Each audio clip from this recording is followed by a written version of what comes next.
Here are the top 5 features of both the Galaxy S24 and Galaxy S24 Plus, which Samsung has officially released. The Galaxy S24 sports a 6.2-inch Full HD Plus Dynamic AMOLED 2X display, whilst the S24 Plus has a 6.7-inch model with Quad HD Plus resolution.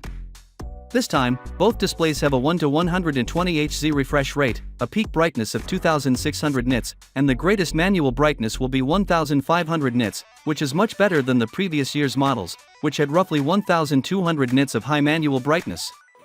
This is a major change, and on top of that, both of these screens have substantially shorter bezels than previous year's versions. The next step is larger batteries. Although the charging capabilities will remain the same, 45W max charging for the S24 Plus and 25W max charging for the S24, the battery sizes have increased to 4000 mAh for the 6.2-inch model and 4900 mAh for the Plus variant, respectively. The next one has to be the 7 years of Android OS updates. Both the Galaxy S24 and S24 Plus have been promised 7 years of major Android updates, which is the longest support window for any Android smartphone currently available. This means you can enjoy the latest feature security updates for as long as you want to keep it.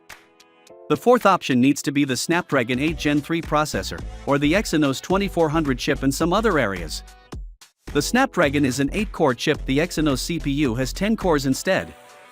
It contains 4 Cortex-A520 cores operating at 1.95 GHz, making it a completely distinct chip, despite the fact that they both use the same kind of CPU. Galaxy AI will also be available on the Galaxy S24 and S24 Plus. This function allows you to search for anything on the screen by drawing a circle around it. To do so, hit the Home button or the Home bar, then use your finger or the S Pen. You may circle a term or object to search up its definition or discover a comparable item on the market. The following one is in interpreter mode.